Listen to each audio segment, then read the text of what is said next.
السلام عليكم ورحمة الله وبركاته إخواني الكرام، مرحبا بكم في هذا الفيديو. تعد مباراة المغرب ضد نيجيريا في نصف نهائي كأس إفريقيا 2025 اللي غتكون إن شاء الله غدا 14 يناير 2026 واحد الصراع بين مدرستين تكتيكيتين مختلفتين تماما. غنهضروا على المدرسة المغربية اللي هي المدرسة ديال السيطرة والفرجة لوليد الركراكي، والمدرسة ديال القوة والنجاعة الهجومية للمنتخب النيجيري. غنهضروا على الأسلوب لكل منتخب. غنبداو بالمنتخب المغربي اللي كيعتمد على اسلوب ديال الكره الجميله والاستحواذ والضغط العالي. اكيد ان وليد الركراكي كيعتمد على الفلسفه المرنه تطورت منذ مونديال قطر لتصبح اكثر هجوما في النسخه بفضل جوده العناصر. غنهضروا كذلك على الرسم التكتيكي اللي غادي يعتمد عليه وليد الركراكي، خصوصا انه يواجه واحد الخصم اللي قوي اللي هو منتخب نيجيريا. اكيد انه غادي يعتمد على 4-1 وفي التحول الهجومي غادي يعتمد على 3-2-5. غنهضروا على بناء اللاعب او البيلد اب، غادي يتم من الخلف عبر نايف اكرد في حال كان عليه الضغط، غادي يتم تحويله الى مزراوي. وهذا الامر هذا شفناه فاش المنتخب المغربي واجه منتخب الكاميرون، كان البيلد اب كيعتمد على هاد نايف اكرد وعلى المزراوي. مع نزول المزراوي دائما كينزل العمق ديال الملعب كظهير وهمي باش يخلق واحد تفوق عددي في الوسط، يعني كيعاون نائل العناوي. اكيد العمود الفقري واللاعبين اللي غادي يشكلوا مفاتيح في هذه المباراه هذه وممكن نسموه جوكر او الجوكر هو ابراهيم دياز، الهداف ديال البطوله ب5 أهداف. كيتحرك دائما بين الخطوط ويقوم بعمليه الربط والتسديد من بعيد. غنهضروا كذلك على اشرف حكيمي، محرك الجبهه اليمنى، يوفر العرض لتمكين الاجنحه من الدخول الى العمق. نائل العناوي اللي هو صمام الامان الذي يغطي المساحات خلف المهاجمين ويحبط المرتدات. ولاحظنا هذا كيف ان نائل العناوي كان صمام الامان في ضد منتخب الكاميرون، كان يكسر كل الهجمات وحتى بناء اللعب. ايوب الكعبي معروف انه كيلعب ادوار كبيره ومهاجم قناص الذي يستغل انصاف الفرص داخل المنطقه. كذلك غادي يلعب الدور ديال الضغط على المدافعين. نقاط القوه هو التوازن الدفاعي. اقوى دفاع ب4 مباريات، استقبل المنتخب المغربي فقط هدف من منتخب المالي بضربه جزاء. المنتخب المغربي عنده القدره على حرمان الخصم من الكره، يعني عنده الاستحواذ اللي وصل 62%. فالمنتخب المغربي عنده إمكانية كبيرة بأنه يفوز في هذه المباراة هذه إذا استخدم الأسلحة بشكل جيد. غنهضروا كذلك على المنتخب النيجيري، ممكن نسموه الإعصار البدني والتحولات القاتلة. يمتاز المنتخب النيجيري بالسرعة الفائقة والقدرة على معاقبة الخصم من أقل هفوة دفاعية، وشاهدنا هذا مع الخصوم السابقة اللي لعب معها المنتخب النيجيري. الرسم التكتيكي ديال المنتخب النيجيري غادي يكون على الشكل التالي: 4-4-2-3-4-3 في حالة الهجوم حسب ظروف المباراة وأسلوب اللعب لكل منتخب. الاعتماد كذلك على الضغط العالي الموجه لإجبار الخصم على الخطأ، ثم الانطلاق في مرتدة سريعة. استخدام كذلك الكرات الطولية خلف المدافعين، من انطلاقا من المدافعين مباشرة إلى الهجوم لاستغلال سرعة المهاجمين، خصوصا أن يتوفر على مهاجمين أقوياء مثل لوقمان ومثل أوسيمين. العمود الفقري ومفاتيح اللعب عند المنتخب النيجيري هو فيكتور أوسيمين، القوة الضاربة. لحد الآن سجل 4 أهداف، يتميز بالارتقاء العالي والقدرة على سحب المدافعين وفتح مساحات لزملائه. كذلك دوره في إنهاك المدافعين، فأكيد أن نايف أكرد غيلقى مواجهة صعبة مع أوسيمين. كذلك لقمان، العقل المدبر في الهجوم ومحرك التحولات، سجل لحد الآن 4 أهداف وصنع العديد من الأهداف. هو الأخطر في المواجهات الفردية 1 ضد 1. هذا كذلك عندنا أليكس أيوبي، ضابط إيقاع الوسط، هو من يوزع الكرات المفتاحية، صنع لحد الآن 21 فرصة محققة في البطولة.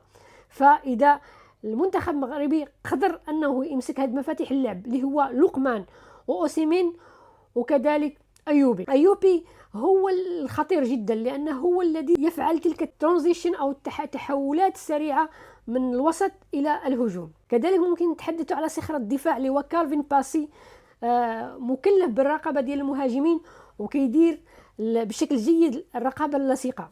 نقاط القوة عند المنتخب النيجيري هي النجاعة التهديفية المرعبة، لحد الآن سجلوا 14 هدف، وكذلك عندهم الاندفاع البدني القوي. باش والد ركراكي يربح هذه المعركة التكتيكية ضد نيجيريا، وخصو يلعب ماتش تكتيكي، ماتش ديال الشطرنج وماتش ديال المثلثات وديال الشراسة كما لعب ضد المنتخب الكاميرون. خصنا ما نخافوش من المنتخب النيجيري، وخصنا نلعبوا كورتنا اللي هي الطبيعية، واكيد غادي ان شاء الله نربحوا هذا الماتش هذا، رغم ان المنتخب النيجيري عنده فقط ثلاثي مرعب، وهذا الثلاثي هو كيمتاز في لقمان وفي اوسيمين وفي ايوبي. كيفاش والد ركراكي غيوقف هذه الخطوره ديال هذا الثلاثي هذا؟ هو ان اوسمين خاصو يتعزل، نديروا ليه واحد العزل. هنا ركراكي غادي يعتمد على ضيف اكرد، خاصو يكون رقابه لصيقه لهذا المهاجم هذا. الخطه هي يربح معاه الالتحامات البدنيه، ويكون معاه كالظل باش يقطع عليه الماء والضوء. اكرد وادم ماسينا خاصهم يلعبوا بالتغطيه العكسيه، يعني واحد كيضغط وواحد كيتسنى في الظهر، حيث اوسيمين كيعيش على الكرات الطويله والمساحات. خاص كذلك والد ركراكي ولاعبي المنتخب يفطنوا القضيه ديال ان المحرك الاساسي ديال المنتخب النيجيري هو لقمان هو الخطر الحقيقي، حيث انه كيتحرك بين الخطوط. وركراكي خاصو يا اما يكلف اشرف حكيمي بالمهمه الدفاعيه اكبر، يعني ما يخليش اشرف حكيمي يطلع بزاف، وكذلك المسانده ديال نائل العناوي خاصها تكون ضروريه مهمه. الخطه هي الضغط العالي الموجه، يعني فاش تكون الكره عند لقمان خاص يلقى راسو محاصر بجوج اللعابه، يعني يكون معاه اشرف حكيمي ويكون كذلك نائل العناوي، باش ما يلقاش الوقت فين يدور او يفكر او يعطي تمريره حاسمه الايوبي او يعطي تمريره حاسمه الاوسمين. كذلك خلينا نهضروا على اليكس ايوبي هو خاصنا نقطعوا عليه الماء والضوء، لانه هو اللي كيعطي التمريرات، هو المهندس ديال البناء اللاعب، فهو اللي كيبني اللاعب.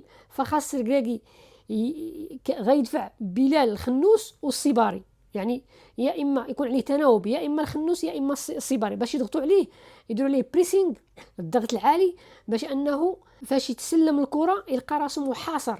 الهدف هو ارجاع الكره الى الوراء وما يخلوش يشوف القدام، بمعنى خصنا نديروا الضغط العالي في المناطق ديال المنتخب النيجيري، يعني في الدفاع ديالهم. كيفاش حنا غادي نخترقوا الدفاع ديال نيجيريا؟ الدفاع النيجيري واخا فيه كالفين باسي وايكونغ كيعاني من البطء في الدوران، وفيه ثغرات فاش كيتعرض للضغط المستمر، بمعنى خاصنا نديروا واحد الكثافه هجوميه قويه ومسترسله، يعني ما نوقفوش الهجوم على هاد المدافعين. السلاح غادي يكون هو المزراوي، غادي يكون واحد الظهير وهمي، لان والد خصو يخلي نصير المزراوي يدخل للقلب ديال الوسط. هاد الحركه غتخلي المدافعين ديال نيجيريا يخرجوا من بلاصتهم باش يواجهوا نصير المزراوي، باش يغطوا على نصير المزراوي. وهذا الشيء غادي يخوي المساحات من الاطراف، لان غادي يستغلها عبد الصمد الزلزولي وابراهيم دياز على اليمين وعبد الصمد الزلزولي على اليسار. هاد الثنائيه ديال دياز والكعبي كذلك هي الساروت ديال المنتخب او ديال الركراكي. غيطلب انه يلعب في المنطقه العمياء، خصوصا دياز بين وسط الدفاع ديال نيجيريا، بين باسي وبين ايكونغ. دياز غادي على الاقل يجر جوج مدافعين، وهذا الشيء غادي يخلي فرصه لايوب الكعبي اللي كيمتاز بالتحرك الذكي وكيهرب في الظهر ديال كالفين باسي اللي كينسى راسو بعض المرات. كذلك غادي نلعبوا على نقطه القوه وهي الكرات الثابته. الكرات الثابته سلاح قوي وسلاح ذو نجاعه كبيره، ولاحظنا هذا فاش المنتخب المغربي يعتمد على الكرات الثابته امام المنتخب الكاميروني، فجاء وحصل على هدفين من خلال الكرات الثابته. سلاح ديال الكرات الثابته هو حكيمي. الدفاع ديال نيجيريا كيرتكب فاش كتكون عنده العرضيات وكتكون الكرات الثابته مركزه. وجود حكيمي والزلزولي، الا خصوصا الزلزولي كان حاضر في التنفيذ مع صعود اكرد وماسينا، غيكون حل حاسم للاختراق البلوك ديال النيجيري. خلاصه القول هو ان ركراكي غادي يلعب بالاستحواذ الذكي، ما غاديش يخلي الماتش مفتوح هجمه بهجمه، حيت نيجيريا سريعه بزاف، خصوصا ان عندها مهاجمين اللي سرع بزاف.